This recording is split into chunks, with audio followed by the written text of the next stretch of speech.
여러분 안녕하십니까? 이어서 경남 소식입니다. 경찰이 오태환 의령군수를 6일 지방선거 당시 허위사실 유포 혐의로 검찰에 송치한 것으로 확인됐습니다. 구인모 거창군수는 현직 경남시장군수 가운데 처음으로 기소됐는데요. 지금까지 경남시장군수 18명 가운데 절반인 9명이 재판에 넘겨질 위기에 놓였습니다.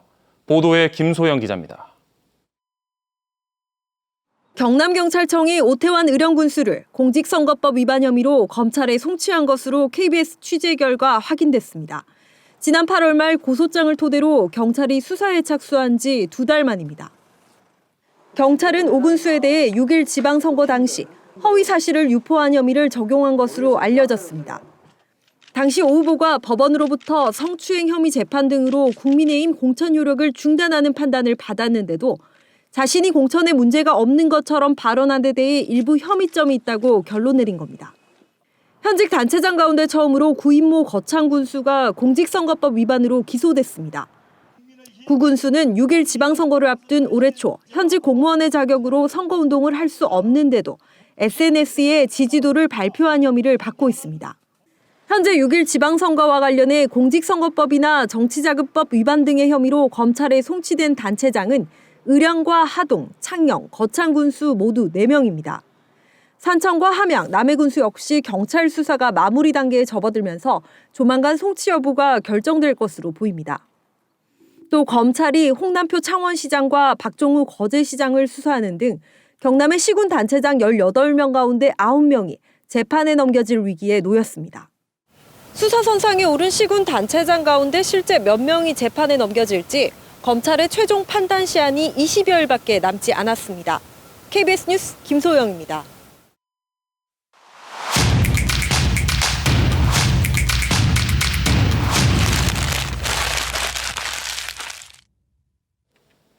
코로나19 규제가 풀리자마자 경남의 각 기초의회가 마치 기다렸다는 듯이 해외 연수를 떠나고 있습니다.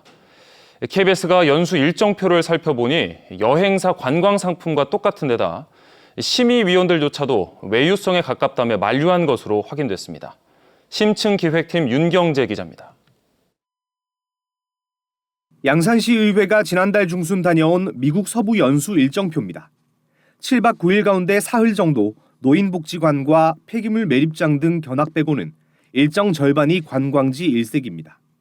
그랜드 캐년과 라스베이거스, 요세미티 국립공원 등 일반 여행사의 미국 서부 패키지 상품의 관광 코스와 비슷합니다. 전체 의원 19명 가운데 16명이 참가한 연수에 든 예산은 모두 8,400여만 원입니다. 의원들은 가면 일반 여행객하고 다른 게 뭘 봐도 다 보거든요. 의원들하고 많은 것을 보고 왔다 생각합니다.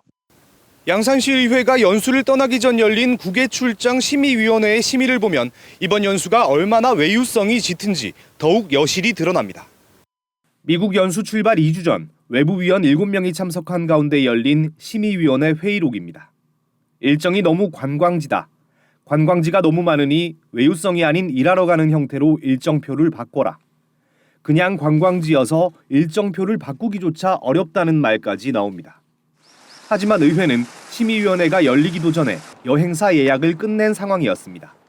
본인들이 하는 일이 양산시의 예산을 심의하고 심사하는 곳인데 정작 자신들을 위해서 예산을 쓸 때에는 이 심의하는 기구를 무력화시켜버렸죠. 진주시 의회도 외유성 연수로 빈축을 사고 있습니다. 지난달 14일 2박 3일 일정으로 민주평통 진주시 협의회 일본 워크숍에 동참한 시의원은 모두 13명입니다. 진주시 최대 축제인 남강 유등축제가 3년 만에 열렸지만 시의원 절반 이상이 지역 축제장이 아닌 일본에 있었던 겁니다. 진주시 의회는 이것도 모자라 다음 달 중순 이탈리아 해외 연수를 확정했습니다. 하지만 주요 견학지인 패션학교와 로마시 의회 등은 아직 섭외조차 되지 않았습니다. 올해부터 지방의회에 인사권도 주어지고 권한이 상당히 좀 많이 강화됐는데 그런 권한들을 의정활동을 더 잘하라고 준 건데 진주시의 의장단의 이런 모습들을 보면 자기들의 어떤 챙길 수 있는 건 다 챙기고 예산이 주어진 건 다 쓰겠다. 한편 전라북도 기초의회 14곳 가운데 13곳은 불경기 주민 고통을 공감하기 위해 올해 해외 연수 예산 전액을 반납하거나 아예 예산 편성을 하지 않았습니다. KBS 뉴스 윤경재입니다. 노동계가 처음으로 사천 항공산업 노동자들의 노동 환경 실태를 조사했습니다. 일하다 다쳐도 제대로 치료받기 어렵고 또 한 달 160시간 넘게 일해도 300만 원을 벌지 못하는 것으로 드러났습니다. 보도에 김효경 기자입니다. 12년째 사천 항공산업단지에 항공 부품 표면 처리 업체에 다니고 있는 49살 김정훈 씨. 지난 5월 일하다 무릎을 다쳐 수술을 받았는데도 아직 계단을 오르내리기가 힘듭니다. 회사로부터 산재 처리를 받지 못해 후유증 치료를 받지 못한 탓입니다. 회사가 제공한 것은 2주 공상 처리와 석 달 무급휴직. 치료비와 생계비도 직접 마련해야 했습니다. 퇴원하면 안 된다. 산재 신청해도 안 될 거다. 그런 식으로 또 생활을 해야 돼서 그래서 제가 한 달 정도 일찍 회사를 출근했어요. 지난해부터 사천 항공산단에서 일하기 시작한 41살 김민재 씨. 주 52시간제는 지켜지지 않았고 정해진 근무 일정도 없다고 말합니다.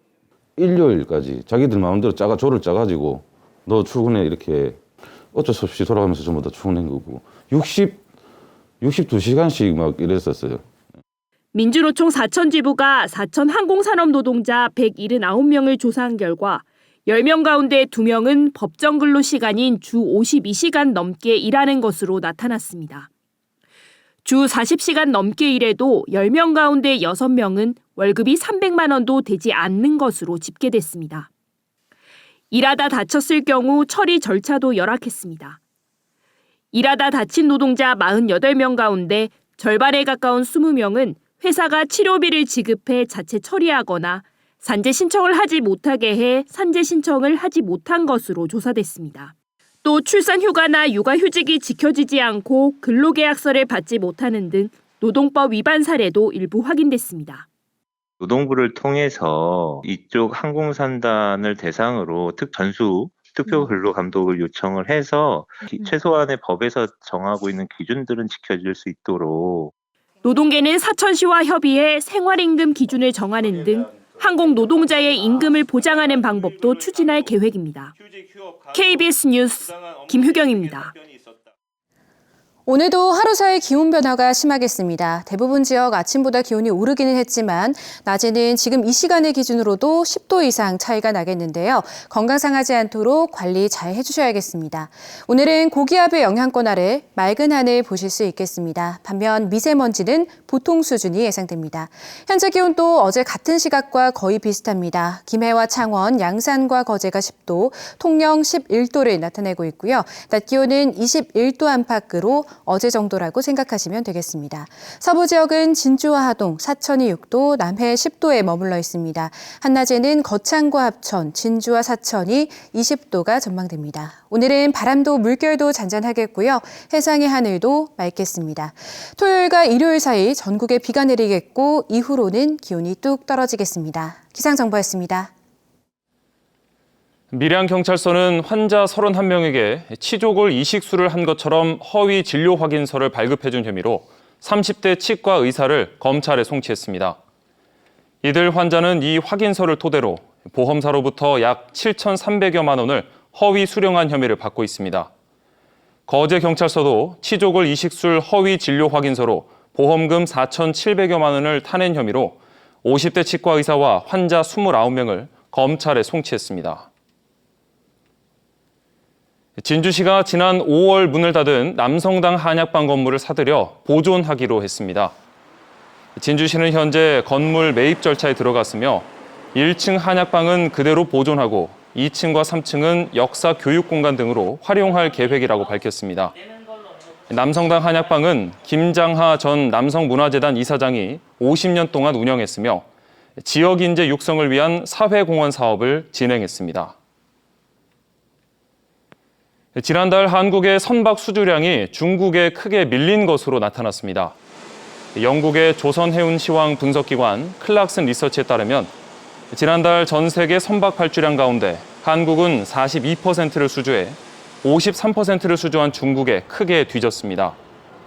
올해 들어 지난달까지 누적 수주량도 중국이 46%를 차지한 반면 한국은 42%에 그쳐 올해 세계 선박 수주량 1위 달성도 어려울 것이라는 예측이 나오고 있습니다.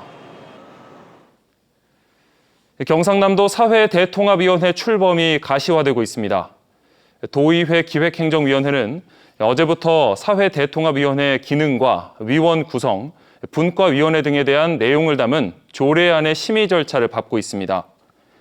진영과 이념, 세대를 아우르고자 하는 경남도 사회 대통합위원회는 박완수 지사의 공약으로 지난 9월 위원 구성과 함께 출범을 예고했다가 조례 미비 등의 이유로 연기됐습니다.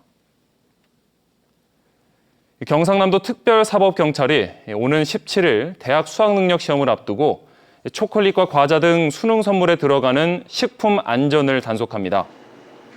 단속 대상은 식품 첨가물을 혼합하는 초콜릿이나 마카롱, 과자 등으로 무등록 영업이나 식품 첨가물 사용 기준, 또 유통기한 준수 여부 등을 중점적으로 살필 예정입니다. 지난 9월 태풍 흰남노 때 거제 해안에 쌓인 쓰레기를 치우는 데 든 비용 1억 2천만 원 전액이 국비로 지원됩니다. 거제시는 중앙재난안전대책본부가 심의한 태풍 흰남노 피해 복구 계획에 거제시와 경북 포항, 경주 등이 포함돼 국비를 지원받게 됐다고 밝혔습니다. 앞서 태풍 흰남노 때 거제시는 이륜면과 남부면 등 해안에 쌓인 154톤의 해양 쓰레기를 우선 처리하고 정부에 복구비를 요청했습니다. 뉴스를 마칩니다. 시청해주신 여러분 고맙습니다.